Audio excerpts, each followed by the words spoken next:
세법 하나만큼은 김은철. 자, 이제 세부적으로 내용을 보도록 할게요.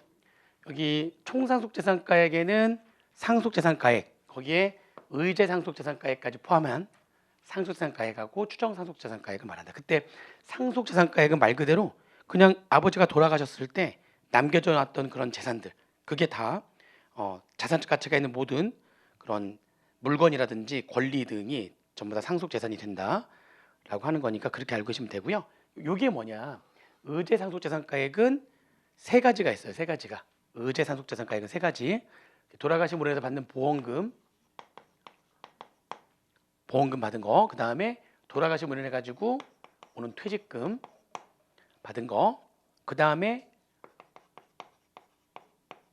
아까 그 유언 대용 신탁 말고 일반적인 신탁 재산은 아버지가 신탁 재산 맡겨놨는데 아버지가 돌아가시면은 위탁자가 돌아가시면 그러면은 그 재산이 돌아옵니다. 다시 이제 신탁 계약이 종료가 돼버리거든요.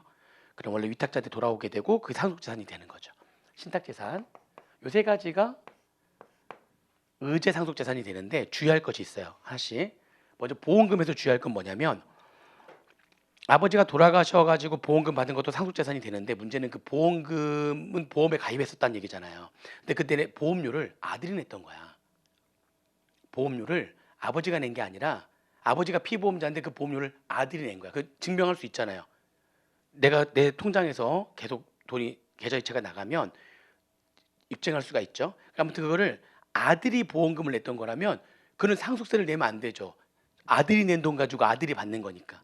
무슨 말인지 되시죠? 그래서 이 보험금은 만약 그거를 이제 이런 말이 나와요. 거기 뭐 보험금은 피상속인의 사망으로 인해서 받는 생명보험이라든지 손해보험 그런 보험금으로서 피상속인이 보험 계약자인 보험 계약에 따라서 받은 것. 다만 그 밑에 꼽표시해가지고 뭐라고 나오냐면 피상속인의 사망으로 인해서 받은 보험금이라 할지라도 그에 대한 부담자가 누구였다면 상속인이 부담했다면 그 보험료를 상속인이 부담했었던 거라면 그러면 걔네들은 상속재산을 보면 안 되는 거죠. 그래서 그거 하나 주의하시면 되고요.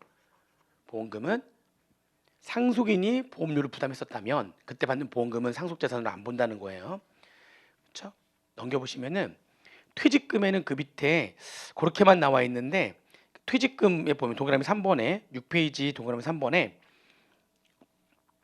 그렇죠? 피상속인에게 지급될 퇴직금, 퇴직수당, 공로금, 연금 또는 이와 유사한 것이 피상속인의 사망으로 인해 가지고 지급되는 거, 그렇죠? 사망으로 인해서 지급되는 거. 퇴직금에는 퇴직으로 인해 가지고 퇴직금 받는 것뿐만 아니라 연금 같은 걸 퇴직해 가지고, 그러니까 사망으로 인해 가지고 받는 연금, 사망해서 받는 퇴직금 이런 것들이 전부 다 의제상속재산가액이 된다는 거죠. 그렇죠? 그런데 그게 다만 국민 이 퇴직금 중에 돌아가신 분에게 받는 퇴직금이나 연금이나 이런 것들이 전부 다 의제상속재산가액에 포함되는 퇴직금 안에 들어가는 건데 그 연금이 어떤 연금이냐면 국민연금법에 따라서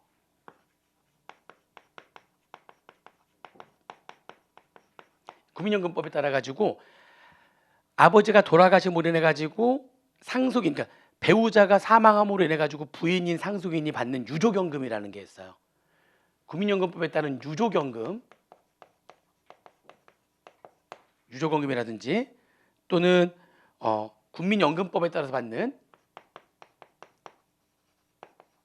반환일시금이라든지 얘네들은 상속재산에서 제외합니다. 그러니까 국민연금법에 의해 가지고 받는 요거에 의해서 받는 유족연금이라든지 반환일시금, 사망으로 인해 가지고 받는 반환일시금은 얘는 제외예요.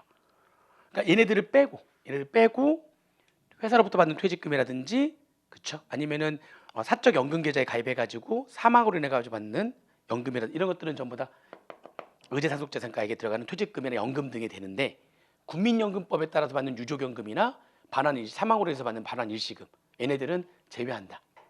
그래서 요 국민연금법에 받는 이것에 의해서 받는 유족연금과 반환일시금을 제외한다는 거는 좀 빠져 있으니까 추가로 좀 적어주세요. 그러니까 피상속인이 사망함으로 인해 가지고 받는 퇴직금이나 퇴직수당이나 공로금이나 또는 연금이나 사적연금 계좌에 가입하면은 연금도 받잖아요. 이제 연금이나 이런 것들은 전부 다 퇴직금 등 해가지고 그것도 돌아가심으로 인해 가지고 들어오는 돈이니까 의제상속재산가액으로 하는데 국민연금법에 따른 유족연금과 그렇죠? 반환일시금은 의자상속재산가액으로 포함을 시키지 않는다. 걔는 제외한다. 그거 하나만 더 추가를 좀 해주시면 좋겠습니다. 됐어요. 자, 그 다음에 추정상속재산가액, 거기 이제 얘기 나와 있는데 추정상속재산가액에 대한 얘기.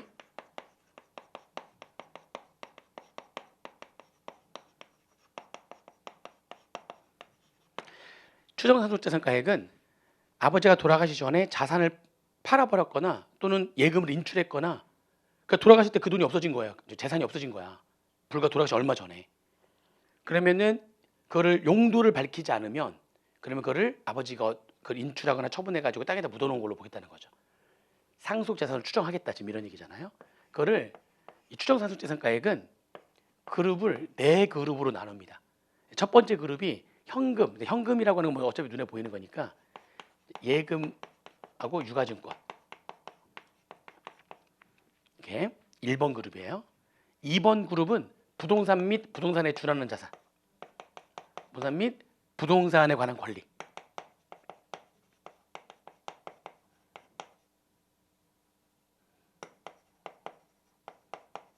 3번은 1번과 2번을 제외한 기타 자산. 기타 자산. 4번은 채무예요. 채무. 그러니까는 그룹별로예요. 이렇게 4가지 그룹별로, 4가지 요 그룹별로, 4그룹별로 아버지가 돌아가시기 상속 개시일 전 2년 내에, 예금이 2년 내에 갑자기 아버지가 인출했거나 유가증권 팔았거나, 1번 그룹에서 인출했거나 팔았거나, 유가증권 주식이나 회사채를 팔았거나 또는 예금에서 인출했거나 한 금액이 1번 그룹에서 여기에서만 인출했거나 처분한 금액이 2년 내에 5억 이상이냐. 그룹별로 상속 개시일 전 2년 내에, 그러니까 그룹별로 여기서 인출하거나 처분하거나 또는 돈 빌린 채무액이 그룹별로 이거 했던 금액이 상속 개시일 전 2년 내에 5억 원 이상이냐. 2년 이전이면 괜찮아요. 2년 내 5억 원 이상이냐, 또는 2년 내 5억 이상은 아닌데 1년 내에 2억 원 이상이냐.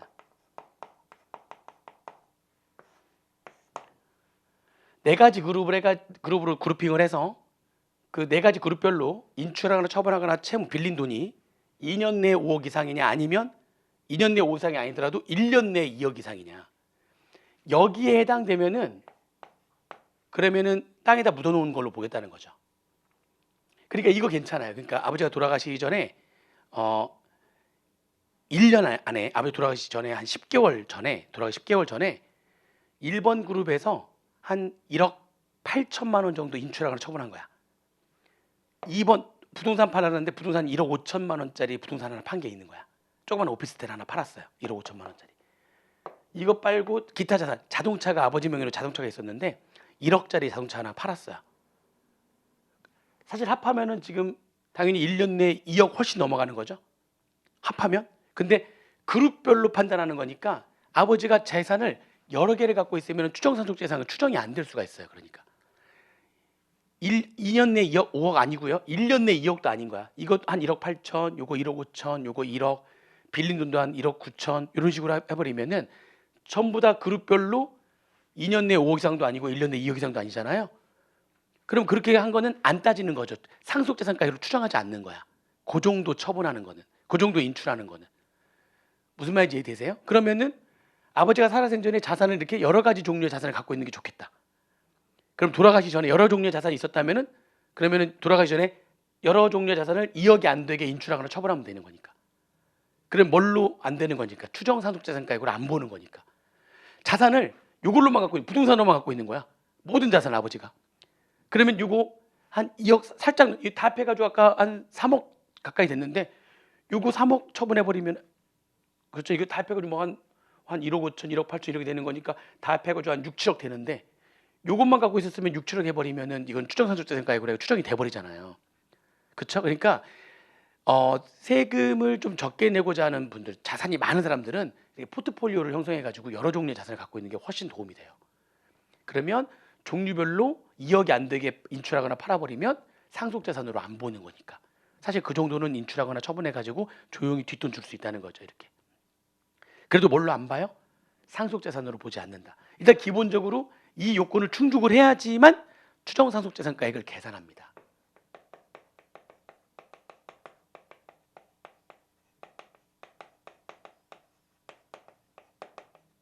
돌아가시 전 2년 내에 5억 이상이거나 돌아가시기 전 2년 내에 5억 이상이 아니야? 그러면 1년 내에 2억 이상이거나 둘 중에 하나만 충족하면 돼요. 둘 중에 하나만 충족하면 그러면은 추정상속자산가액 계산이 들어가는 거예요. 들어가면 어떻게 할 거냐? 추정상속자산가액은 그러면 어떻게 계산하는 거냐? 그렇죠? 여기는 인출하거나 처분하거나 또는 채무는 왜 들어온 거냐면요. 채무는 아버지가 재산이 지금 100억이에요. 상속재산, 총상속재산 아까 계산 구조에 의하면 총상속재산이 100억인데 아까 채무가 있으면 과세가액 공제액으로 해서 빼준다고 그랬잖아요. 이거 재산 팔아가지고 묻고 싶은데 재산 팔아서 묻고 싶은데 재산이 안 팔려. 이 건물이 안 팔려. 그러니까 우리 동네에 진짜 지은 지 얼마 안 되는데 엄청 좋은 건물이 있어요. 그래서 지나가면서 제가 그랬거든요. 와이프한테. 와, 이 건물 하나 있으면 좋겠, 당연히 좋겠죠? 그래서 지나가면서 와이프한테 와, 이 건물 하나 있으면 좋겠다 이렇게 얘기했어요. 근데 와이프가 그러는 거야. 네이버 부동산에 이 건물이 나왔다는 거야. 엄청 크고 큰 거예요. 그래서 그래? 얼마? 200억이 아씨 아무튼 아무튼 근데 그 건물이 나온 지가 꽤 오래됐대요. 와이프 말로는 200억짜리니까 그게 누가 쉽게 사겠어? 200억짜리야. 건물 엄청 커. 그리고 7층짜리인가? 그리고 면적도 되게 넓고 막 카페 밥 음식점에 이것저것 없는 게 없이 다 있어요. 건물도 지은 지 얼마 안 되고 새건 한 5년이 채 안 되는 것 같아. 근데 지금 급전이 필요한가 봐. 근데 나왔어. 안 팔려요. 자, 그런 건물 같은 거 이제 갖고 있으면. 근데 건물 팔아가지고 묻고 싶은데 안 팔리네? 그러니까 어떻게 하냐면 건물이 안 팔리니까 이걸 담보로 맡겨가지고요. 빚을 내버리는 거야. 왜냐하면 채무는 그만큼 과세가액 공제액에서 빠지는 거니까. 지금 내가 재산이 100억인데 그러면 빚을 빌려버리는 거죠. 아예 그냥 80억 이런 식으로. 그러면 상속세 과세가액이 얼마가 돼버리는 거니까. 그렇죠. 다시 말하면 100억 중에 80억 자산은 팔아가지고 땅에 묻어놓는 거나 마찬가지가 되는 거죠. 남아있는 자산이 20억이 되는 거니까. 그러니까 돈을 빌려도 이게 안 팔리면 그냥 빌려버리는 거야. 빌려가지고 그 돈을 땅에 묻어버리는 거지. 그럼 겉으로 보이는 자산은 지금 얼마 되는 거니까요. 이제 순액으로 20억 되는 거니까. 그럼 여기에다만 과세해버리면은 그러면은 80억 어디가 이것도 용도를 밝히지 않으면 땅에 묻어놓는 걸로 봐야 된다는 거죠. 자산을 팔아가지고 땅에 묻는 것뿐만이 아니라 이것도 그렇게 할 수 있다는 거니까. 추정상속재산가액이라는 건 그런 거예요.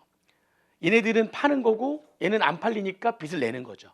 여기서 아무런 조치를 취하지 않으면 팔아놓고 땅에다 묻어버리고 난 다음에 다 팔았어. 땅에다 묻어놓고서 보물지도 하나 남겨놓으면 되는 거지. 세법에서 아무런 조치를 취하지 못하면 그러면 과세가 안 돼. 겉으로 보이는 자산이 하나도 없으니까 과세 못할 거 아니에요.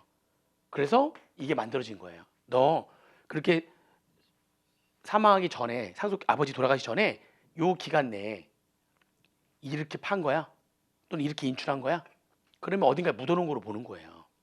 그래가지고 이거를 추정상속재산가액으로 해서 과세를 하겠다는 거죠. 그러니까 일정 기간에 안 팔리면 빚을 낼 수도 있는 거잖아요. 그래도 용도를 밝혀야지만 되는 겁니다. 안 그러면 다시 채무 빠지잖아요. 20억 됐잖아요. 근데 여기 20억에다가 이거 용도를 밝히지 못하면 추정상속자산가액으로 다시 또 플러스 하겠다는 거죠. 예를 들면 이렇게 80억 플러스 하겠다는 거죠. 이렇게. 그러면은 180억에서 80억 빼는 거니까 결국엔 다시 얼마가 되는 거예요. 지금 상속과세가액이 다시 100억이 되는 거죠. 용도를 못 밝히면 그러면 그 80억을 추정상속자산가액으로 또 플러스 하겠다는 겁니다. 팔거나 빌려가지고 땅에다 묻거나 마찬가지라는 거죠. 그래서 일정 기간 안에 돈을 빌린 것도 용도를 밝히지 못하면 상속재산가액으로 추정을 하는 거예요. 그러면은 얼마만 추정상속재산가액을 어떻게 계산할 거냐 해가지고요. 지금 인출하거나 처분하거나 돈 빌린 거 있죠. 채무액 이렇게 여기에서 빼기 이 중에서 용도를 밝힌 금액을 빼는 거예요. 이 중에 20억은 기부한 거다. 이 중에 30억은 공익법인을 설립할 때 출연한 금액 이런 식으로 해서 용도를 밝힌 거죠. 용도가 분명한 금액이 있으면 걔를 뺍니다. 그럼 여기서부터 여기까지가 뭐가 되는 거예요? 이제 100억인데 그 중에 예를 들어서 30억만큼은 용도를 밝혔어요. 어디 기부했든지 뭐 했든지 용도를 밝힌 거예요. 그러면 이제 70억 남는 거죠. 70억. 그거를 추정상속재산가액으로 하려고 했는데 사실 아버지가 지금 돌아가시기 직전에 아들이 어떻게 아버지가 한 일을 다 알아. 아버지가 100억짜리 건물 하나 팔았는데 100억짜리 건물을 팔았어요. 그래도 이제 내가 아버지가 좀 돌아가시기 전이니까 직전이니까 내가 이거 확인해 봐야 돼.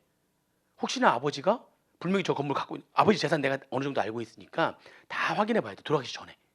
확인해 봤더니 아버지가 10개월 전에 100억짜리 저 건물 저거 원래 아버지 건데 팔았네? 그러면 아버지하고 아들하고 대화가 그렇게 많지 않죠. 대화 안 많아요. 아버지하고 아들하고 대화가 안 많으니까 아버지한테 물어봐야 되는 거예요. 이제 아버지가 누워 계시잖아. 돌아가기 전이니까. 아버지 살아생전에 확인해야 되는 거예요. 그러니까 재산이 많은 사람들은 다 살아생전에 확인을 해야 되는 거예요. 아버지한테 아빠 저 건물 저거 팔아가지고 어떻게 하셨어요? 아버지가 말을 안 하는 거예요. 끝까지. 그러면 아버지한테 어떻게 된 게 알아내? 왜 못 알아내면 어떻게 되니까? 상속재산으로 추정돼가지고 내가 상속세를 내야 되는 거예요. 실제로 내가 그런 경우도 있을 수 있겠다, 그죠? 아버지가 말을 안 하는 거야. 그러면 깝깝해 미치는 거지. 아버지가 되는 거야. 아버지 막요. 그래서 아버지한테 알아내야 되는 거예요. 아버지가 말씀을 해주셔야 돼요. 아니면 그를 어떻게든 간에 이제 그 밑에 있는 사람이 일처리 했겠지. 그래서 알아내야 되는 거예요. 어떻게든 간에. 나중에 알아낸 거지. 그죠? 옆집 할머니였지. 옆집 할머니한테 드린 거야.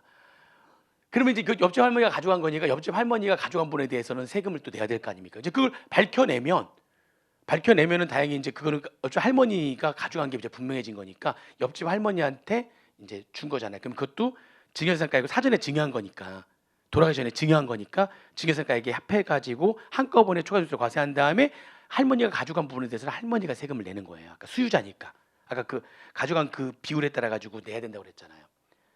다음부터 용도를 밝혀야 되는 거예요. 그래서 살아생전에 확인 다 하셔야 되는 거죠.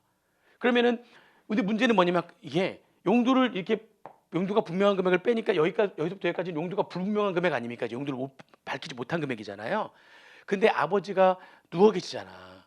그러니까 이게 100%를 다 밝히는 게 쉽지가 않을 수가 있어요.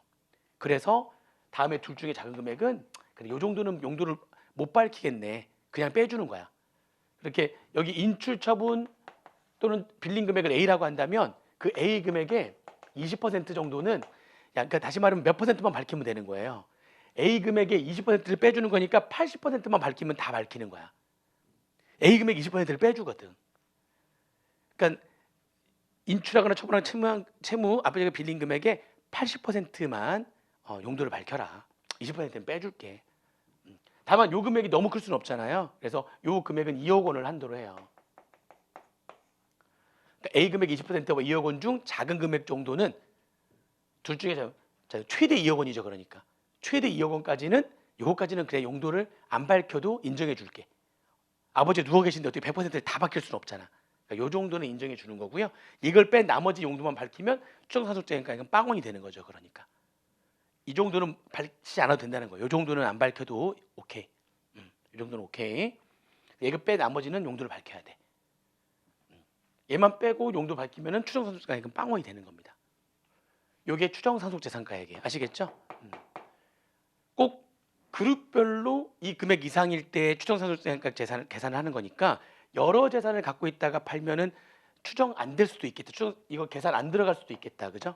그래서 포트폴리오를 가지고 여러 재산을 나눠 가지고 계시는 게 재산 많은 사람들은 더 유리합니다. 어느 한쪽으로 쏠려 가지고 갖고 있는 것보다 예금 금융재산도 가지고 있고 부동산도 가지고 있고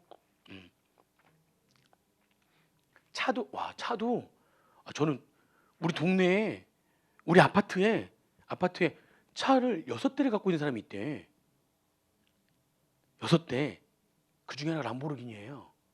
람보르기니, 뭐 포르쉐, 뭐 이렇게 해가지고 차 광인가 봐.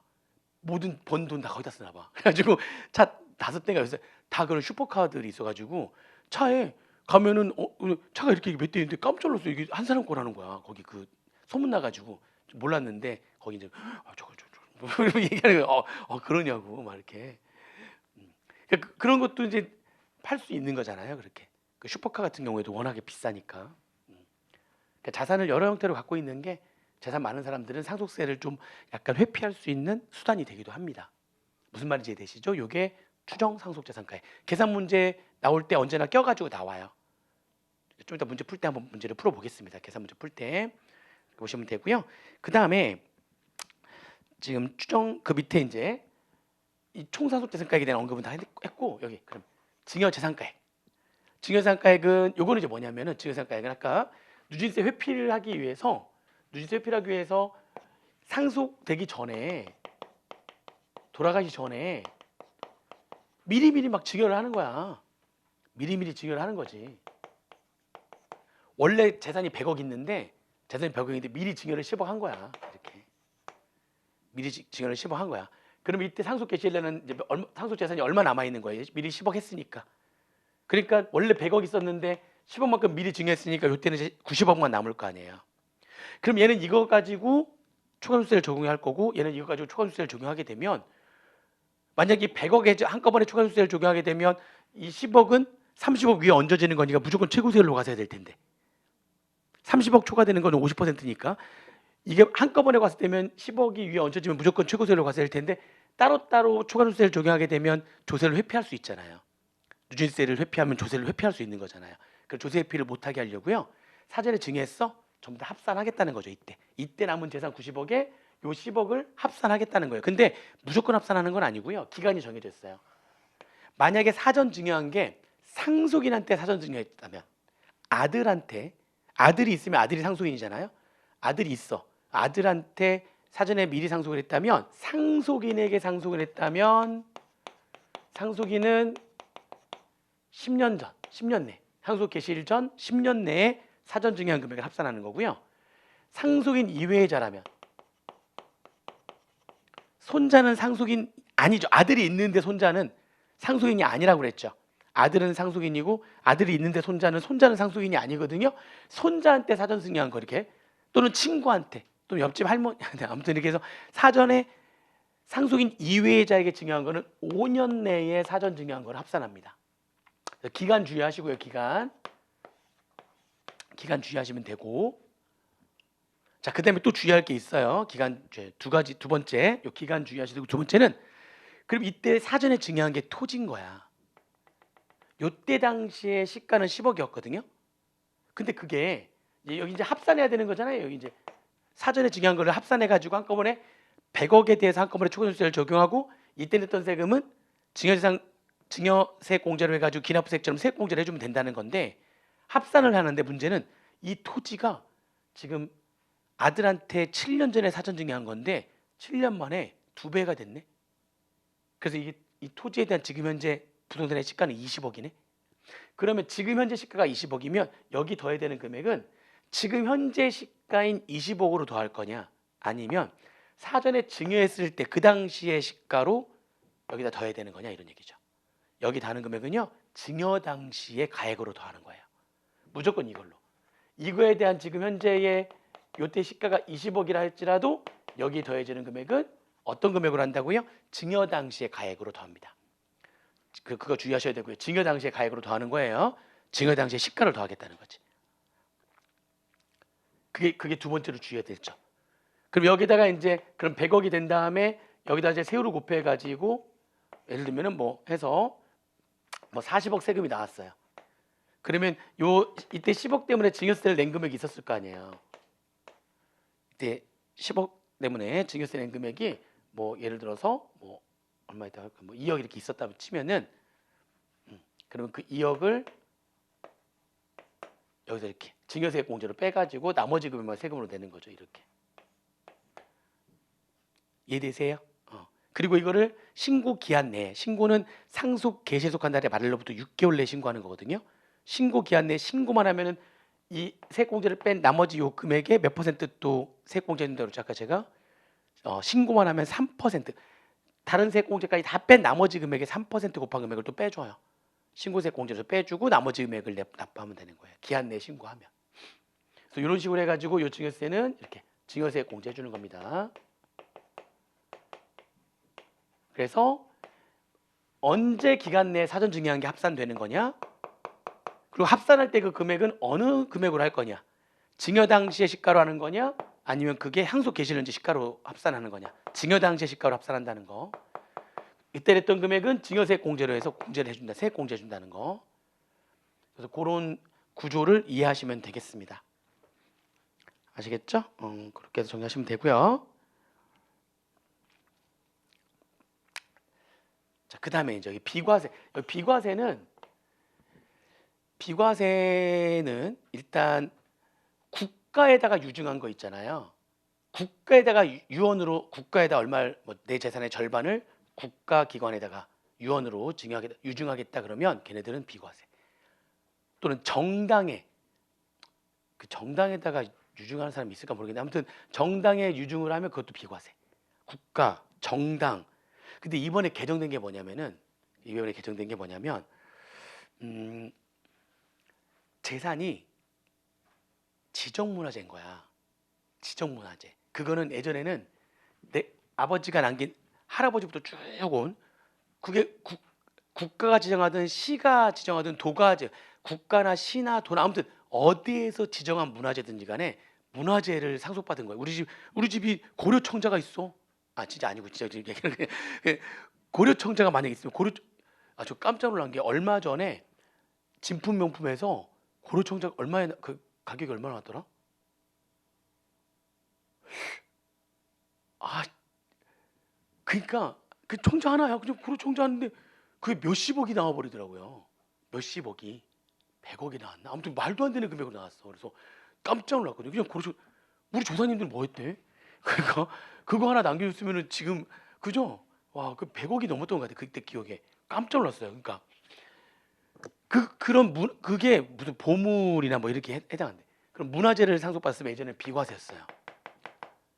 여기 일단 재산 가격이 들어가죠. 그게 서나 골동품도 이제 감정해가지고 얼마인지 여기 다 들어가요. 그다음 그거를 다시 어떻게 해요? 비과세로 다 뺐단 말이에요. 국가나 시나 도에서 지정한 문화재였다면 걔네들은 비과세가 됐었는데 이제 어떻게 되느냐? 비과세에서 빠졌어 걔가. 그럼 어떻게 하느냐? 비과세에서 빠졌어요. 빠지고 나중에 뒤에 이제 보시면 나오는데요. 나중에 뒤에 보면은 과세를 이제 해. 비과세가 아니니까 과세를 하는 거죠. 과세를 하는데 나중에 여기 뒤에 여기 산출세 계산한 다음에 징수유예하는 거 있잖아요. 여기 징수유예 여기 징수유예를 시켜줘요.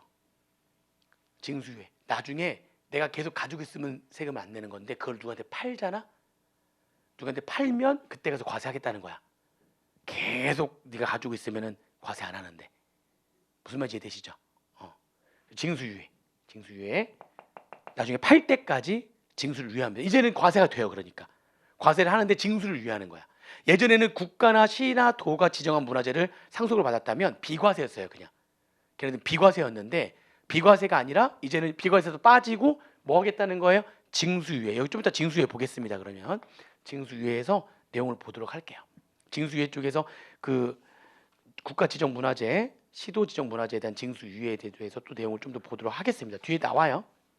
말문제로 나올 만해요. 또 그게 지금 말문제로 나올 만한 게 좀 있어가지고 설명을 좀 이따 좀 드리겠습니다. 아시겠죠? 징수유예에 대해서 얘기가 나옵니다. 자, 그다음에 또 거기 보면은 비과세에 그 2번에 이제 그래서 이제 그게 있어요. 민법에 따라서 제사를 주재하는 상속인을 기준으로 다음에 해당되는 재산.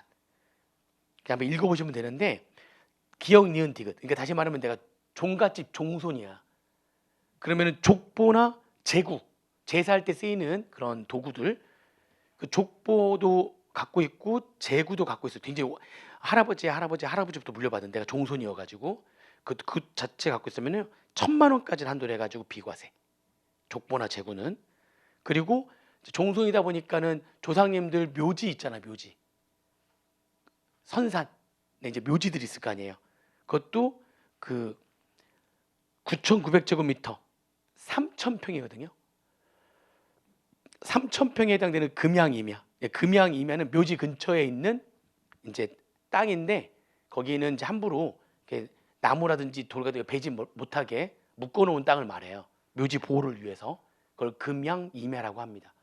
3,000평의 금양임야하고요. 그 다음에 묘지가 있는 농지. 그거는 몇 제곱미터면 600평. 1980제곱미터 600평이거든요. 꽤 크죠, 그러니까. 그래서 그 정도의 선산, 거의 선산을 갖고 있으면 그거는 거의 비과세라고 보시면 되는데 그 금양임야랑 묘토인 농지는 합해가지고 기억하고 니은을 합해가지고 그쵸, 그거는 기억하고 니은을 합해가지고 그 금액은 이제 금액 2억 원을 한다. 거기 써 있죠. 니은 옆에 기억과 합해가지고 얼마를 한도로 비과세한다. 기억과 합해가지고 기억 니은 합해서 2억 원을 한도로 비과세하고 그 다음에 족보나 재고는 별도로 1,000만 원 한도로 해서 비과세하고 그렇게 적혀 있죠. 아무튼 그건 그냥 그 정도로만 보시면 되고요. 아무튼 비과세는 국가에다 유증하거나 정당에 유증하거나 그렇게 그리고 지금 오히려 중요한 거는 그럼 뭐 이제 종손 같은 경우에는 그러니까 선산이나 그런 것도 일정 금액까지는 비과세가 되는 거고 문화재를 지금 상속을 받으면 예전에는 비과세였는데 이제는 비과세가 아니라 징수유예 쪽으로 바뀌었다는 거. 징수유예 쪽으로 바뀌었다는 거. 이렇게 보시면 되겠습니다. 원래 문화재는 징수유예를 했었어요. 근데 문화재 중에서도 지정문화재, 국가나 시나 도에서 지정하는 문화재는 뭐 보물, 매토 뭐 이런 거 있잖아요. 국보, 매토 뭐 이런 것들. 그런 것들은 비과세를 하는 거고 그게 아닌 그냥 그 지정되지 않은 문화재도 있잖아요. 지정되지 않은 문화재는 징수유예를 했었는데 지금은 지정된 문화재들을 다 포함해가지고 한꺼번에 다 비과세가 아니라 징수유예 쪽으로 다 간 거예요. 지정 문화재가 다 포함해서 이제 예전에는 지정된 문화재는 비과세, 지정되지 않은 문화재는 과세를 하면서 징수유예를 했는데 이제는 지정 여부를 떠나가지고 모든 문화재가 다 징수유예가 된다는 거죠. 좀 이따 뒤에서 보도록 하겠습니다.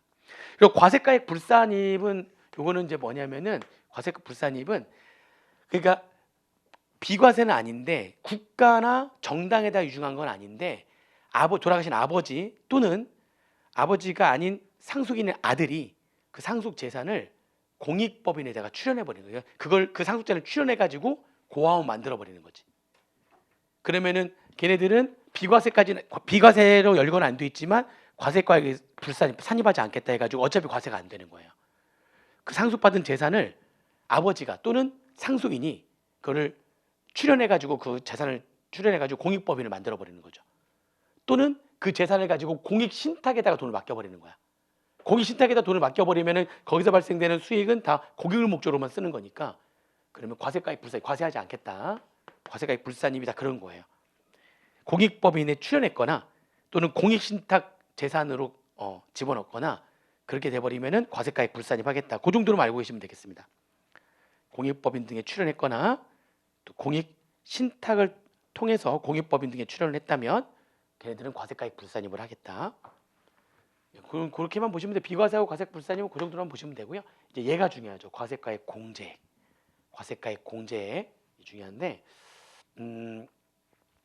일단은 채무가 제일 중요해요. 왜냐하면 채무는 돈을 빌렸다는 거잖아요. 지금 돈을 빌렸는데 그 돈을 빌린 거는 여차하면 뭐가 될 수가 있는 거죠? 돈 빌린 건 무조건 여기서 빠져요. 일단 금융채무는 채무는 아무튼 돈 빌린 거에서 빠지는데 빌린 금액이 아버지가 돌아가시 전 2년 내에 5억 이상이거나 1년 내에 2억 이상인데 용도를 밝히지 못하면 빌린 돈은 뭐가 될 수도 있다고요? 추정 상속재산가액도 되면서 그러면서 채무로도 빠지는 겁니다. 용도를 못 밝히면은 여기 총상속재산가액에도 들어가고 채무로도 빠져가지고 결국엔 쌤쌤이 되는 거죠. 100억 자산이 있었는데 아버지가 80억을 빌렸어. 80억 뺐는데 용도를 못 밝히면 80억이 여기 또 플러스가 되는 거니까 180에서 80 빼는 거니까 여전히 100억이 되는 거죠. 그냥 뭔 얘기인지 이해되시죠? 그러니까 여기서 또 빠지고 용도를 못 밝히면 추정상속재산가액이 되고 근데 금액이 저 요건을 쭉 못하면은 추정상속재산가액은 아니고 금액으로 빠지기만 하는 거죠. 이해되시죠? 2년 내에 5억 이상 아니고 1년 내에 2억 이상도 아니라면 그러면 추정상속재산가액은 계산 안 들어가는 거잖아요. 대신 여기서 빠지기만 하는 거죠. 그리고 채무에서는 주의할 게 뭐냐면은 채무에서 주의할 거는 일정 기간 내에 증여채무는 채무로서 차감하지 않는다는 겁니다. 증여채무가 뭐냐면은 증여채무는 그러니까 여기 들어간 채무 사실 모든 채무를 말하는 거예요. 모든 채무가 다 여기 과세가액 공제액에 들어가는 채무가 아니 아버지한테 재산을 받았는데 아버지가 빚진 채무가 있다면 그걸 뺀 나머지만 상속세 과세가액으로 해야 되는 거죠. 아버지가 재산이 200억인데 빚이 180억이면 빼야지. 빼고 20억에 대해서만 상속세를 과세를 해야 될 거 아니에요. 모든 채무는 사실 다 빠져야 되는 거예요, 사실. 그런데 뭐는 안 뺀다고요? 증여채무나. 증여채무가 뭐냐면 아버지가 그러니까 내가 죽으면 이거 너한테 저 건물 줄게. 이거는 이제 그 상속이 되는 거죠. 사인증여가 되는 거. 사인증여는 내가 죽으면은 저거 줄게라고 계약서를 쓰는데 계약서에 내가 사망하면 저 건물은 너한테 증여하겠다. 이렇게 증여계약서를 쓰면은 그게 사인증여가 돼요.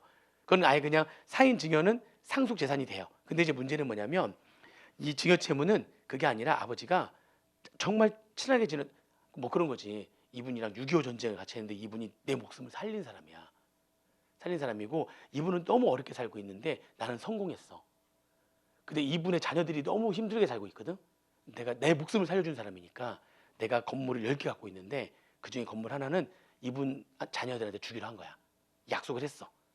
그래서 약속을 했는데 지금 아직 좀 권리 관계가 좀 있어가지고 그 권리나 이런 것들 좀 관계가 있어서 그리고 아직 내가 우리 아들한테는 얘기 안 했어. 아들도 내가 얘기하면 흔쾌히 오케이를 하는데 그래도 아직 아들 며느리한테도 얘기도 해야 되고 하니까 나한테 시간을 좀 달라. 그래가지고 내가 2달 뒤에 하겠다. 그래가지고 계약서를 먼저 쓴 거야. 증여계약서에 2달 뒤에 내가 저 얘기 다 끝내고 난 다음에 그럼 한 2달쯤 될 거니까 2달 뒤에 저거 건물을 증여하기로 그 안에 다 정리하고 이제 증여하기로 2달 뒤에 하겠다. 내가 죽으면 주겠다가 아니라 2달 뒤에 주는 걸로 계약을 맺은 거야. 증여계약을 맺었는데 그 사이에 사망을 한 거지. 저분이 뭘 갖고 있어요 지금? 그 증여계약서를 갖고 있는 거지. 그러면 이제 오는 거예요. 자 봐라. 보니까 우리 아버지 그거하고 그 변호사 공증 받고 다 한 거야. 그래서 공증까지 다 받은 거죠. 그러니까 공증 받았겠죠 당연히. 금액이 큰 거니까. 그러면은 그분한테 어떻게 해야 되는 거예요? 그렇게 증여하기로 약속을 했으니까 그분한테 그 건물을 줘야 되는 거예요. 약속 다 돼 있잖아. 그러면은 아버지가 그 사이에 돌아가셨다면 그러니까 내가 죽으면 줄게 이러면 사인증여. 근데 그게 아니라 2달 뒤에 줄게. 근데 그 사이에 사망할 수 있는 거죠. 그러면 그게 증여채무가 되는 거예요. 증여하기로 약속했는데 아직 시행이 약속해요. 증여계약까지 다 맺었는데 그런데 증여를 못하게 된 거죠. 그걸 증여채무라고 하는 거예요. 이해되시죠? 증여채무를 그럼 왜 안 빼는 거냐? 그건 여기 얘랑 연결되는 거예요. 여기 보시면 얘하고 연결되는 겁니다. 얘하고 자 지금 이거는 실제로 증여를 한 거죠. 이때 이 기간 내에 실제로 증여한 거죠. 그럼 내가 가지고 있는 재산은 100억이었는데 실제로 증여했으니까 이때 얼마만 남아 있는 거죠? 90억만 남아 있는 거죠. 그런데 이거를 합해 가지고 총 얼마를 만들어 가지고 100억을 만들어 가지고 여기다 세율 곱하겠다는 거잖아요. 지금 그러니까 사전에 실제로 얘는 증여했어. 그럼 이때 남아 있는 건 90억밖에 없는데 그래도 얘를 합해 가지고 한꺼번에 과세하겠다는 거죠. 근데 이거는 뭐냐면 이때 이제 아버지가 돌아가기 전에 증여하기로 약속했어. 증여하기로 약속만 한 거예요. 증여 채무만 있었던 거죠. 아직 증여 안 하고 내가 2년 뒤에 줄게. 뭐 이런 식으로 증여를 하기로 약속을 하고 공증까지 다 받았는데 그렇게 10억의 증여 채무가 있었는데 사실 실제로 증여하지 아직 않았어요. 2년이 아직 안 됐는데 아버지가 돌아가신 거야. 그러면 아버지가 돌아가실 때 상속 개시일 날 실제로 증여한 적은 없으니까 여전히 재산이 얼마가 있겠어요. 그러니까 재산이 100억이 있겠지. 그러니까 실제로 증여하기로만 했지 아직 날짜가 도래하지 않았으니까 증여가 안 됐으니까 여전히 100억이 남아 있을 거 아니에요. 그렇죠? 이게 상속인한테는 10년 내, 상속인이 아닌 자한테 5년 내. 상속 개시일 전 5년 내. 기간 똑같습니다. 상속인한테는 10년, 상속인이 아닌 자한테 5년 내에 증여하기로 약속한 증여채무가 있는데 실제로 증여는 안 했단 말이에요. 그럼 이때 자산이 지금 100억이 있는데 증여채무를 채무로서 공제를 해버리면 그러면 얼마에 대해서만 과세가 되는 거죠? 90억에 대해서만 과세가 되는 거죠. 내가 실제로 증여를 하면 얼마에 대해서 과세가 되는데요? 실제로 증여한 거나 증여하기로 약속한 거나 마찬가지 아니에요? 얘는 10억을 줬고 이건 10억을 주기로 했고 그러면 돌아가신 다음에 10억을 줘야 돼요. 실제로. 그러니까 결국에는 10억이라는 재산을 줘야 되거든요. 얘는 줬고 주기로 했기 때문에 사망한 다음에 그 재산으로 줘야 돼요. 증여하기로 약속을 했기 때문에. 그럼 마찬가지 아닙니까? 그런데 증여를 한 경우에는 일정 기간 내에 증여한 금액은 합산해가지고 100억에 대해서 증여세를 과세하는데 증여하기로 약속한 거를 채무로서 빼버리면 이것도 채무니까 모든 채무는 빼야 된다고 해서 빼버리면 90억에 대해서만 과세가 되는 거잖아요. 형평성에 문제가 생긴단 말이에요. 그래서 똑같은 기간 내에 똑같은 상속인한테 증여하기로 약속한 건 10년, 상속인이 아닌 자에게 증여하기로 약속한 거는 5년 내에 증여하기로 약속한 증여 채무는 채무로서 공제하지 않는다. 얼마에 대해서 과세해야 되는 거니까. 100억에 대해서 과세를 해야 되는 거니까. 무슨 말인지 이해되세요? 그러니까 이 일정 기간 내에 일정 기간이 10년 또는 5년 내에 증여 채무를 채무로서 공제하지 않는 이유는 뭐와의 형평성을 유지하기 위함입니까? 합산 대상이 되는 증여재산가액과의 형평성을 유지하기 위함입니다. 아시겠죠? 그렇게 해서 일정 기간이 10년, 5년 똑같습니다. 그 기간 내에 증여 채무는 채무로서 공제하지 않는다. 그걸 제외한 나머지 모든 채무는 다 빼는 거예요. 그리고 상속세나 증여세를 적게 낼 수 있는 여러 가지 방법 중에 아까 하나 얘기했었잖아요. 재산이 많으신 분들은 여러 종류의 재산을 포트폴리오를 가지고 갖고 있으면 다 금액이 넘지 않게 처분하고 묻어두면 되는 거니까. 그러면 추정하지 않잖아요. 상속재산을 추정하지 않잖아요. 그게 여러 재산이 있으면은 다 합하면 꽤 많은 금액을 그렇게 묻어놓을 수가 있는 거니까. 또 이것도 마찬가지인데 물론 사전에 증여한다고 할지라도 무조건 합산해가지고 과세하는 거니까 어차피 그럼 회피를 못하는 거 아니야 이렇게 생각하는데 그렇지 않아요. 왜냐하면 사전에 증여하잖아요.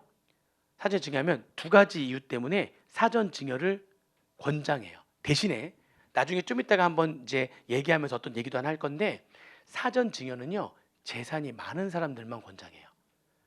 재산이 적은 사람은 사전 증여하면은 잘못하면은 세금을 더 낼 수가 있어요. 그거는 좀 이따가 제가 예를 하나 들어드릴 거예요. 재산이 정말 많은 사람이라면 나중에 이제 여러분들이 컨설팅 해줄 수 있잖아요. 진짜 재산이 많은 자산가야. 뭐 여러분들 뭐 주변에 삼성가야, 뭐 현대가 뭐 이런 사람이 있는 거야. 그러면 그런 사람들한테는 사전 증여를 권장해요. 두 가지 이유 때문에. 먼저 첫 번째, 사전 증여를 하고 난 다음에 10년이 넘었는데도 아직 살아 있어. 그러면은 합산이 안 되죠. 합산이 안 되잖아. 사전 증여했는데 10년 내에 돌아가셨을 때 합산이 되는 거니까. 아들한테 사전 증여했는데 90살 때 사전 증여 내가 100살 때 살았을 수 있잖아. 그러니까 그러면 그때 90살 때 사전 증여한 거가 100살 넘어버리면 합산이 안 되는 거니까. 성공했네 그러면 초과주의세를 회피할 수 있는 거죠. 두 번째, 그러면 사전 증여했는데 7년 만에 돌아가셨어. 그럼 합산이 되는데 어느 시점에 가액으로 합산되니까 7년 전에 가액으로 합산되는 거니까 7년 전에 가액으로 합산되는 거니까 7년 전에 주식이나 잠깐 떨어졌다 뭐 할 수 있지만 7, 8년 지나면 그 금액은 결국에는 이렇게 되다가도 결국에는 어떻게 되겠어요? 그렇죠. 주식이라든지 또는 부동산은 시간이 지나면 지날수록 결국에는 가격이 올라가게 돼 있잖아요. 좀 중간에 뭐 떨어지거나 한다 할지라도 잠깐은 그런다 할지라도 길게 놓고 보면 올라갈 수 있죠. 그러니까 사전 증여는 나쁜 게 아니에요. 세금을 좀 피할 수 있어요. 사전 증여하고 10년 지나면 합산 안 되잖아요. 사전 증여하고 10년 내에 돌아가시더라도 언제 금액으로 합산하니까. 그렇죠. 증여 당시의 금액으로 합산하기 때문에 지금 이 시점의 금액이 아닌 증여 당시 금액으로 합산하기 때문에 어느 정도는 회피할 수 있단 말이에요. 주변에 재산이 많은 사람들은 그런 것들을 한 번씩 얘기해 주면 되게 좋아해요. 그랬어? 공부한 거 티 좀 나는데 뭐 이러면서 좋아한단 말이에요.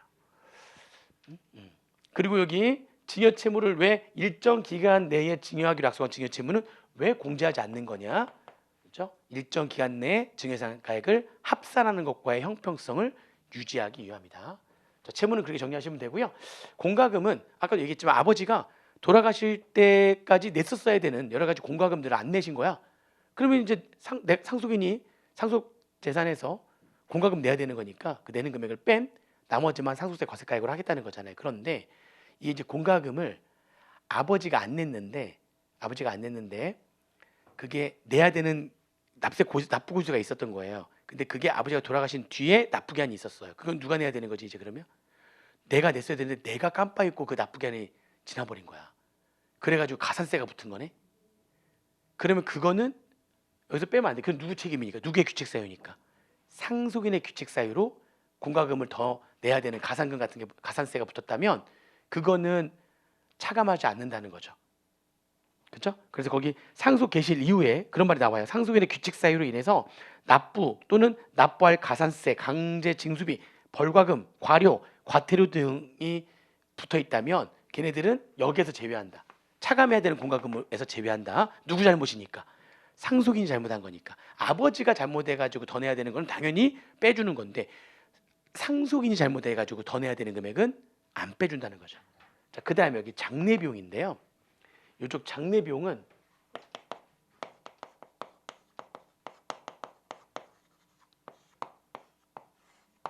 일반적인 장례 비용하고 그 다음에 봉안시설, 자연장지 그런 것들 이제 납골당에 모시는 거 있잖아요. 이렇게 화장하는 거 있죠. 화장. 그걸 이제 봉안시설에 소요된 금액이라고 하거든요. 일반적인 장례 비용과 봉안시설 여기는 뭐 자연장지라든지 이렇게 요즘에는 이렇게 나무 같은 데에도 이렇게 화장하고 난 다음에 거기에다가 수목장 같은 거 하잖아요. 수목장 같은 거 하고 뭐 이렇게 하는데 근데 그런 것들 이제 다 납골당 이런 것들 다 봉안시설이라고 하는 거예요. 수목장, 납골당 이런 것들 봉안시설에 소요된 금액 이것도 이제 장례 비용이 되는데 일반적인 장례 비용은요. 당연히 장례 비용은 뭐가 있어야지만 되는 비용이니까 뭐가 있어야지만 장례 비용이 되는 거죠. 로 인정이 되는 거죠. 비용이니까. 그렇죠. 장례 비용은 증빙 등에 의해서 확인돼야지만 됩니다. 내가 주장한다고 되는 거 아니에요. 비용이니까 이것도 비용이니까 뭐가 있어야지만 돼요. 증빙이 있어야지만 인정이 되는 거예요. 비용이니까 증빙이 있어야지만 돼요. 장례 비용. 근데 이제 일반적인 장례 비용은 증빙에서 확인되는 금액이 320만 원인 거야. 그래도 최소 500만 원 무조건. 아무리 확인되는 금액이 500만 원보다 적다 할지라도 최소한 500만 원은 무조건 인정해줘요. 그리고 증빙에서 확인되는 금액이 2,800만 원이야. 너무 많잖아요. 최대 1,000만 원까지. 아무리 확인되는 금액이 많다 할지라도 얼마를 넘을 수는 없어요? 1,000만 원을 넘을 수는 없어요. 일반적인 장례 비용은 최소 그러니까 500보다 안 되면 500, 1,000보다 크면 1,000. 그 사이에 확인되는 금액은 그 금액. 아시겠죠? 그리고 봉안시설에 소요된 금액은요. 요거는 별도로 따로 납골 이제 화장하거나 그 납골당에 모시는 또는 자연 수목장으로 모시는 때 들어가는 비용 있잖아요. 그 금액은 납골당으로 안 모실 수도 있는 거니까 뻥원부터 해가지고요. 최대 500만 원까지예요. 그러니까 장례 비용은 최대 얼마까지 될 수 있는 거예요. 이거 따로니까 1,500만 원까지 장례 비용이 공제가 될 수가 있어요. 아시겠죠? 자, 이렇게 그러면 장례 비용은 이것만 아는 게 아니야. 말 문제로 뭐도 나오느냐? 말 문제로 비거주자가 사망하더라도 비거주자가 우리나라의 재산을 갖고 있었다면 비거주자가 갖고 있었던 우리나라의 상속 재산에 대해서는 우리나라에서 세금을 내는 거거든요. 거주자가 사망을 했다면 그 거주자의 국내외 모든 상속 재산에 대해서 우리나라에서 상속세를 내는 거고요. 저쪽 나라에서 낸 세금이 있다면 외국납세 공제해주면 되는 거죠. 무슨 말인지 이해되세요? 비거주자가 우리나라의 상속 재산을 갖고 있었다면 우리나라에서는 우리나라의 상속 재산에 대한 상속세를 과세하는 겁니다. 그러니까 비거주자가 사망했더라도 우리나라에서 뭘 낼 수가 있어요? 상속세를 낼 수가 있는데요. 비거주자가 사망했을 때 주의해야 할 점. 비거주자는요. 우리나라에서 장례를 치르지 않거든. 그래서 비거주자가 사망했을 때에는 뭐는 과세가액 공제에서 제외합니까? 장례 비용은 제외합니다.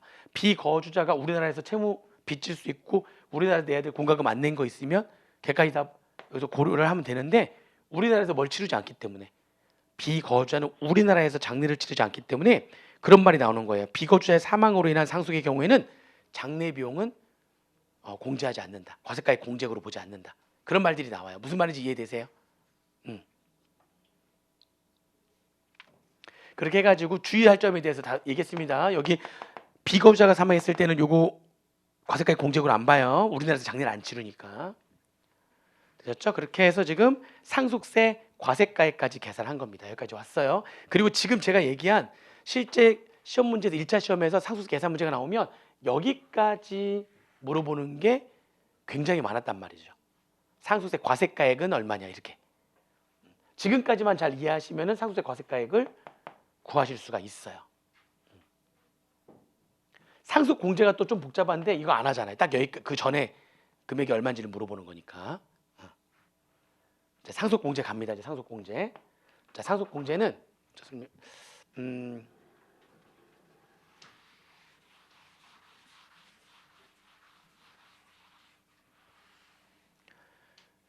힘들면 중간에 이렇게 종이 써놨어요. 종이 써놨어요. 종이 이렇게 드시면 돼요. 이렇게 피켓 같은 딱 이렇게 휴식 이렇게 적으시면은.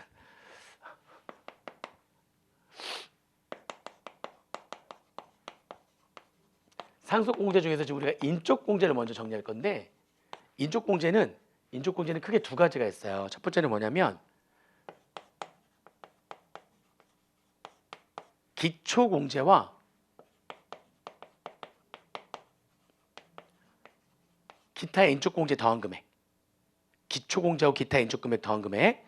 요걸 할 거냐 또는 일괄 공제를 적용할 거냐. 이게 1번이에요. 인적 공제는. 이 두 개를 합한 걸로 할 거냐 일괄 공제로 할 거냐. 이게 뭐냐면 기초 공제가 2억이거든요. 그리고 기타의 인적 공제는 뭐 자녀 한 명당 얼마씩 5천만 원씩 해주고 혹시나 동거가족 중에 연로자가 있으면은 연로자 공제해서 또 한 명당 5천만 원씩 해주고 뭐 이렇게 자녀 중에 미성년자가 있으면 19세 미성년자가 있는데 12살짜리 애인 거야. 그럼 19세가 되려면 7년 남았잖아요. 1년당 1,000만 원씩. 성년 19세가 될 때까지 1년당 1,000만 원씩 공제해 주거나 미성년자 공제 이렇게 있어요. 또는 동거가족 중에 장애인이 있는 거야.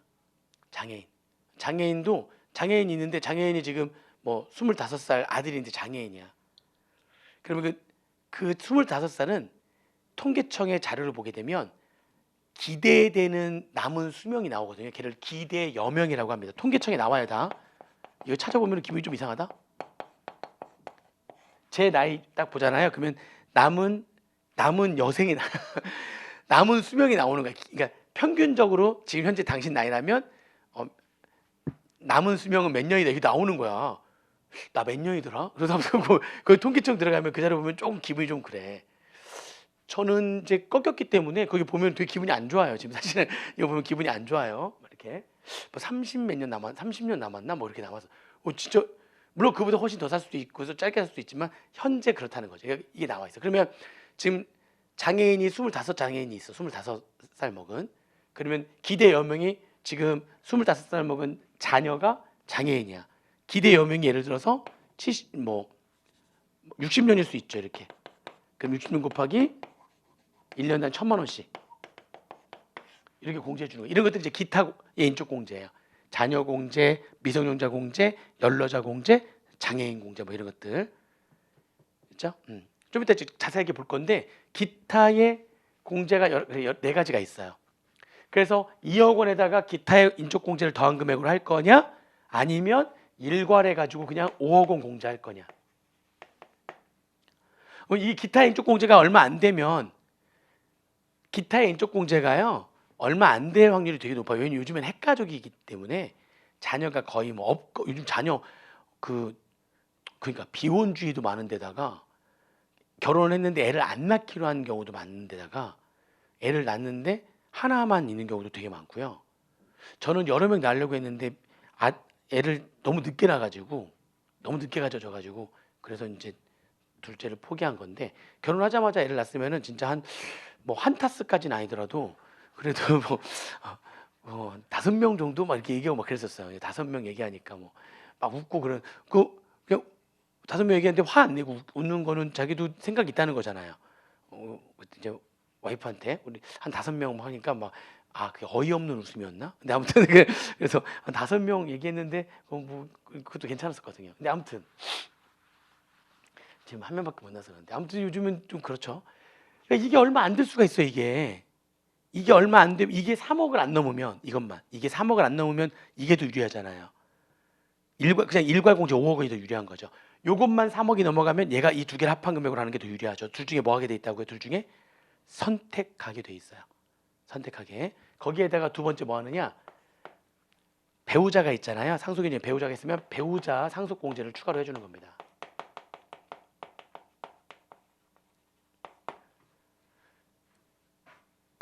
이 두 개를 더한 금액이 인적 공제예요. 응?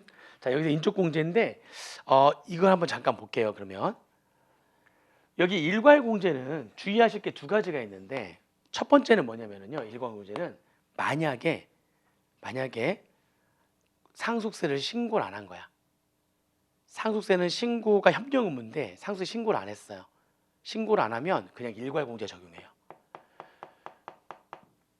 신고 안 하면 뭐 부양가족이 뭐고 이거 어떻게 알아? 아무도 모르지. 그냥 일괄공제 적용합니다. 뭘 안 하면요? 신고를 안 하면 일괄공제 그냥 적용합니다.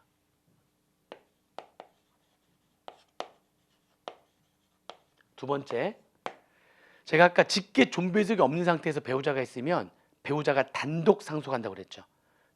배우자까지 없으면 이제 형제자매한테 가는 거고요. 직계 존배속이 없는 상태에서 배우자만 있으면 배우자가 단독 상속하거든요. 그래 배우자가 단독 상속하는 경우에는 일괄공제를 적용할 수가 없어요. 배우자가 단독 상속하게 되면 무조건 기초공제와 기타 인적공제로 해야지만 돼요. 아시겠죠?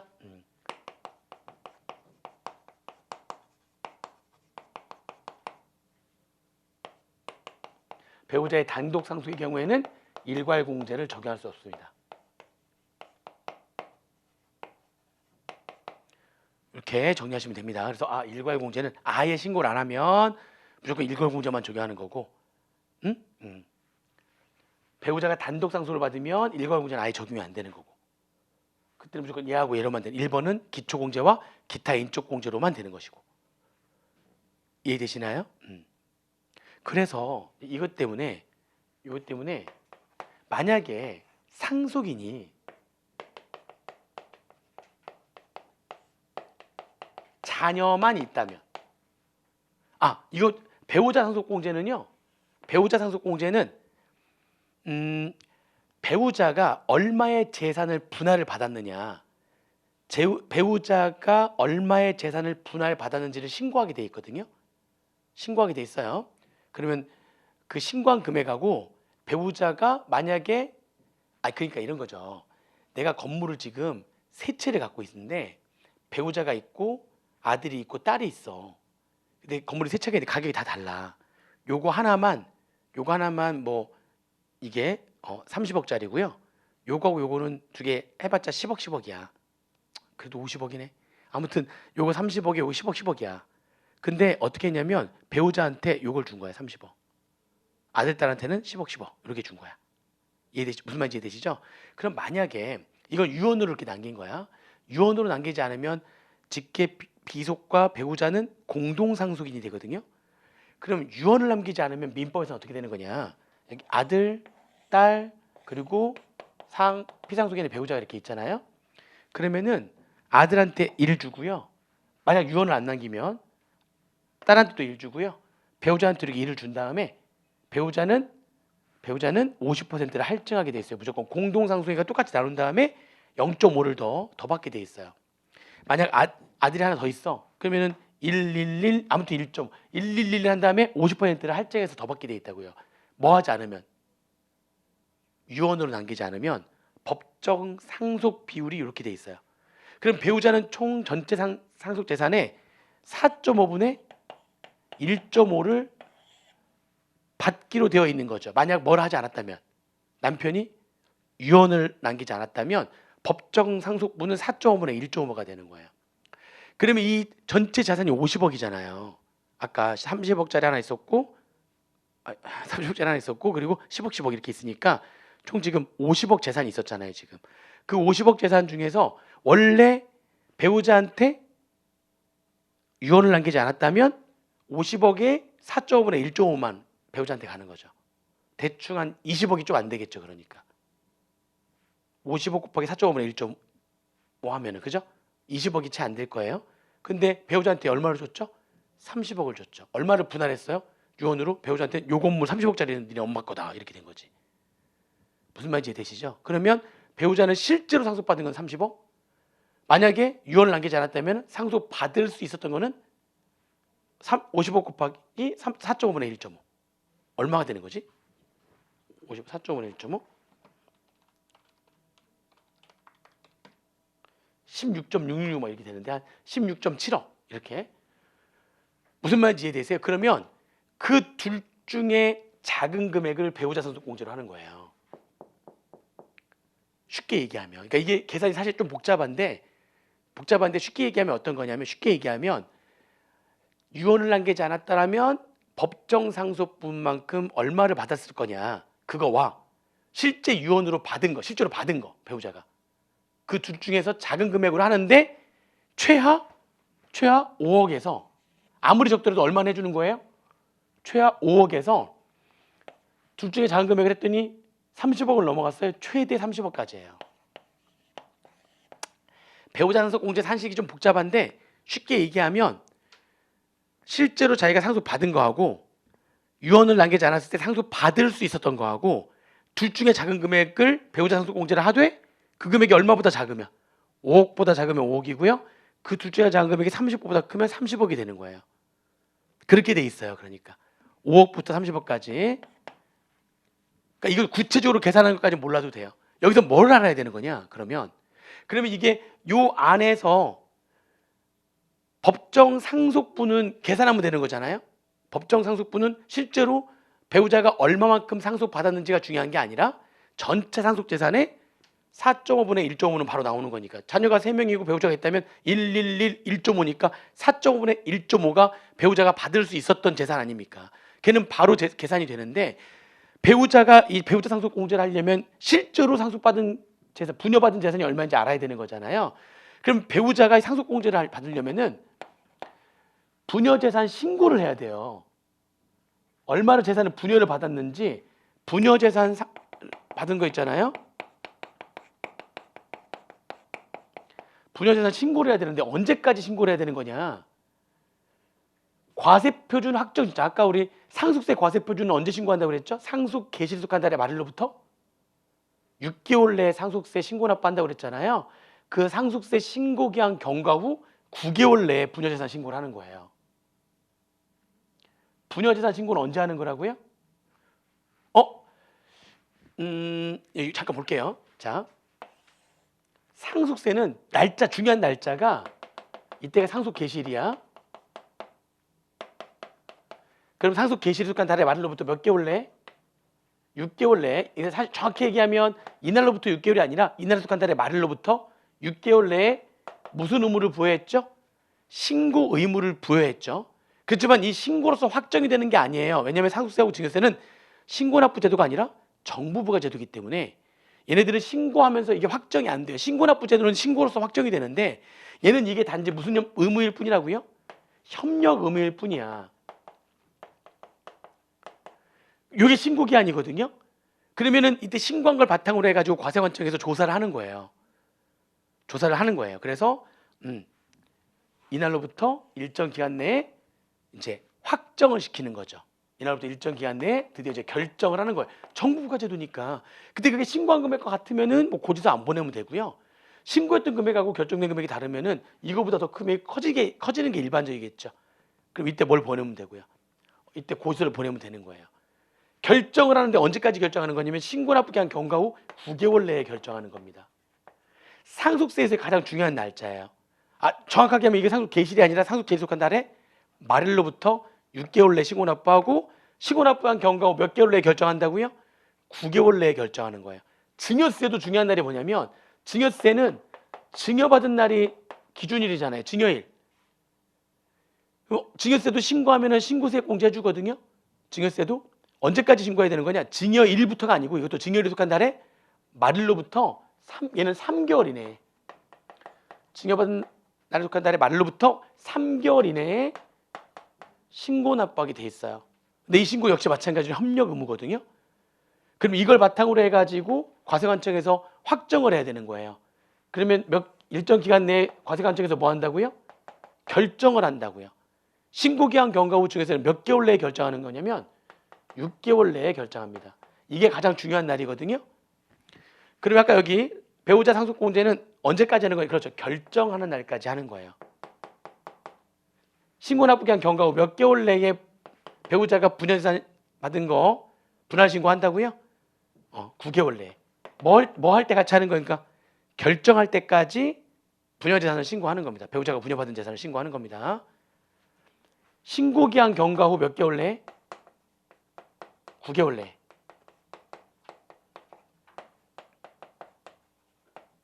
9개월 내에 분여재산 신고를 하는 거예요. 상속세 신고기한 경과 후 9개월 내에 분여재산 신고. 그때 뭐 하는 거죠? 그때까지 결정하는 건데 그때까지 분여재산 신고를 하면 되는 겁니다. 요 기간 신고기한 경과 후 9개월 이내에 그때까지 결정해야 되는데 그 날까지 분여재산 신고도 하는 겁니다.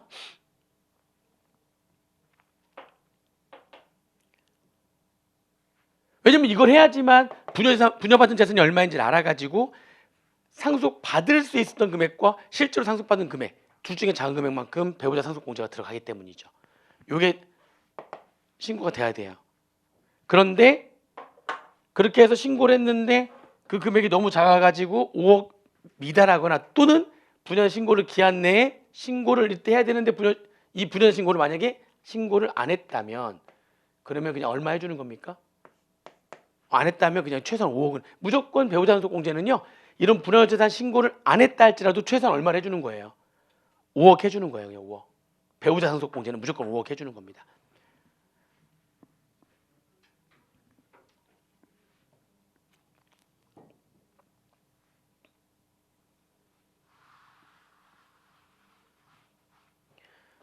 자, 그럼 볼게요. 상속인이 자녀만 있는 경우와 상속인이 자녀와 배우자가 같이 있는 경우와 상속인이 배우자 단독 상속인 경우 그러면 이때 인적공제 최소 금액이 얼마냐?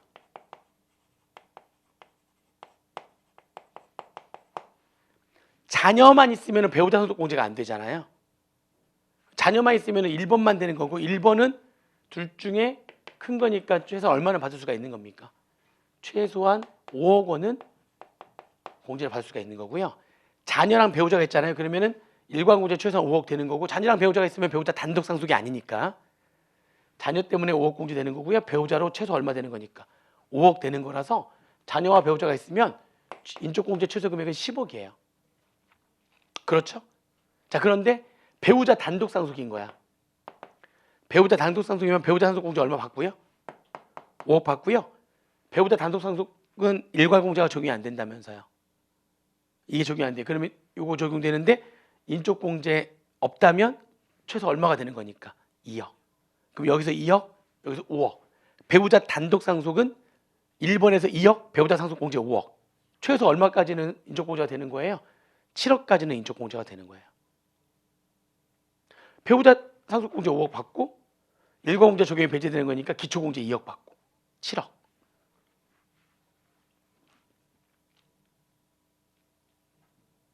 최소한의 인적공제 금액이 얼마냐?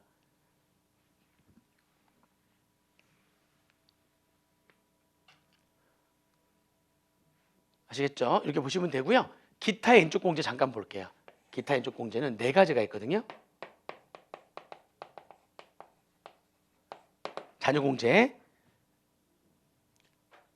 자녀가 있다면 한 명당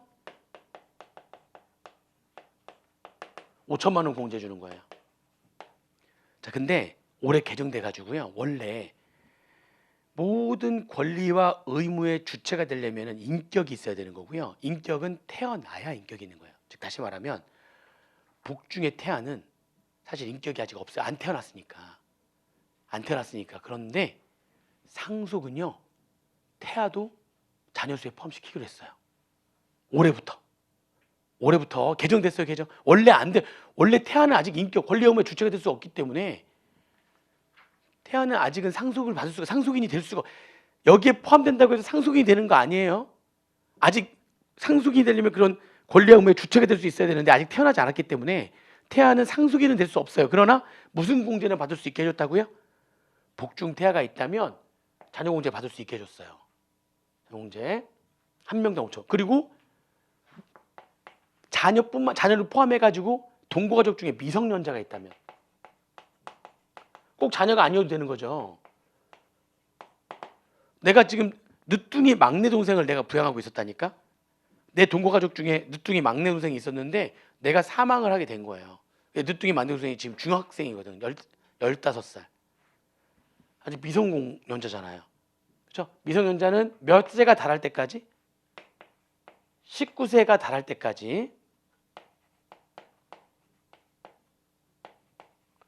때까지의 기간, 때까지의 연수죠. 19세 달할 때까지 연수 곱하기 1년당 1,000만 원. 근데 여기 미성년자에도 또 태아가 들어갔어요. 자녀는 자녀세 공제랑 자녀 공제랑 미성년 공제 다 받을 수 있거든요. 그러니까 복중 태아는 이제 자녀 공제 얼마 받고요, 이제. 5천만 원 받고요. 복중태아는 영세잖아. 영세 아직 안 나. 영세. 그러면 19세에 달할 때까지 연수는 19년이죠. 복중태아도 미성년자 공제가 되는 거라서 19년 곱하기 한 달에 1,000만 원씩 얼마 되는 거예요? 1억 9천만 원, 5천만 원, 2억 4천만 원. 이제 자녀 공제랑 미성년자 공제 누가 포함된다고 여기에? 여기에 태아가 포함. 올해부터. 올해부터 태아 포함. 아시겠어요? 자, 그 다음에 동거가족 중에 연로자가 있는 거야. 연로자가 있는 거예요. 여기서 말하는 연로자는 65세 이상인 자를 말하는 거거든요. 여기서 말하는 연로자는 65세 이상인 자. 동거가족 중에 65세 이상인 자가 있는 거예요. 응? 그러면은 65세 이상인 자가 있으면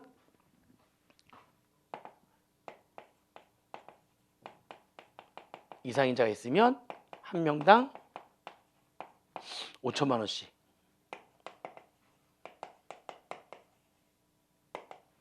연로자 공제를 해주는 거고요. 응?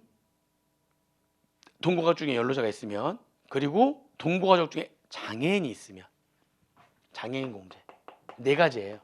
장애인 공제는 얘기했었죠. 기대 뭐가 통계적 보면은 그 장애인 현재 나이에 따른 기대 여명이 나와요. 기대 여명 몇 년인지 나오거든요. 기대 여명 남은 수명에 1년당 얼마씩이요? 1년에 1,000만 원씩 장애인 공제를 해주는 거예요. 이때 주의할 거는요. 배우자는요. 기타 인적 공제에서 장애인 공제만 돼요. 배우자는. 왜냐면 배우자가 연로자일 수 있잖아. 확률이 제일 높은 거 아니야?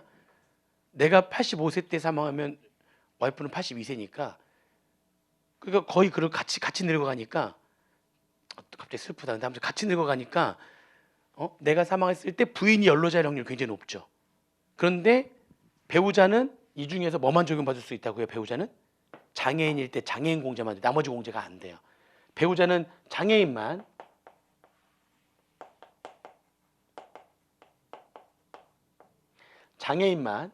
배우자를 포함하는 거고요. 나머지 말이 안 되잖아.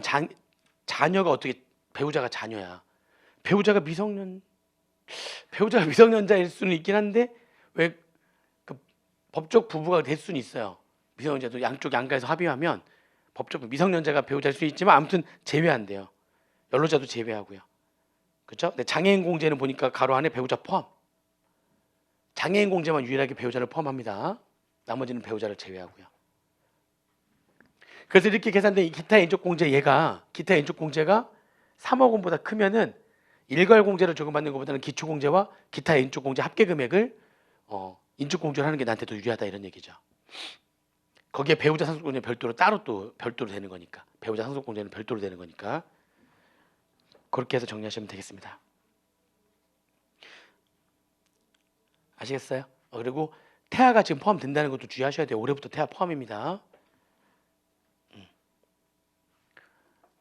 이게 이제 인적 공제에 대한 얘기였고요. 그 다음에 물적 공제에 대한 얘기인데, 물적 공제는 잠깐 쉬었다. 그러니까 제가 쉬었다는 누군가 눈빛으로 줘도 돼요. 눈빛으로 줘도 되고. 잠깐 쉬었다 할게요. 이쪽은 계속 남겨두고요. 이제 추가적인 얘기를 계속 해야 되는 거니까. 이제 지금 우리가 여기까지 왔어요. 지금 여기 물적 공제하고 여긴 별로 어렵지 않거든요. 물적 공제가 이번에 좀 개정된 부분이 좀 있어가지고 얘기할 게 좀 있어요. 나올 만한 것들 위주로 얘기해드릴 거고요. 그리고 이제 그 뒤는 뭐 징수회나 세액공제나 간단하게 빨리빨리 칠 수 있으니까 오히려 이게 나올 만해요. 이게 분납, 연부연납, 물납. 여기에서 또 징수회에서 지금 개정된 거 중요한 거 여기 들어와 있고요. 그리고 이거에다가 하나가 여기 지금 이번에 들어온 게 징수회 말고요.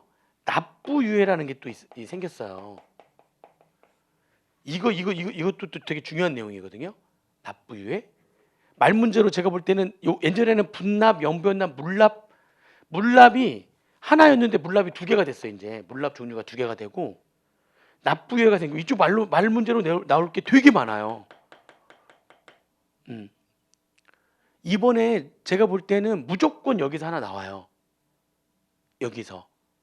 그리고 나머지 하나 때문에 지금 이런 계산 구조 지금 보는 거예요. 나머지 하나 때문에. 제가 볼 때는 이번에 여기서 무조건 야 이거 탁 시험 문제 여기 이거 좀 자세하게 볼 건데 여기 아니 너무 디테일하게는 안 볼 거예요. 근데 나올 만한 거 수준까지는 볼 거거든요. 여기 나올 확률 되게 높아요. 다음 시간에 정신 차리세요. 이거 할 거니까 이거 나올 확률 높아요. 그래서 나머지 한 문제 때문에 지금 계산 문제도 풀어 보려고 지금 이런 계산에 대한 얘기도 이렇게 좀 들어가는 건데 사실은 일단 여기에 나머지 것들 중에서는 거기까지 찍기는 좀 그렇죠. 그럼 제 찍신이니까. 근데 이거 진짜 확률 있어요. 잠깐 쉬었다가 또 물적 공제부터 해가지고 또 보도록 하겠습니다. 잠깐 쉬었다가 할게요. 세무사 합격, 에듀윌 합격 패스.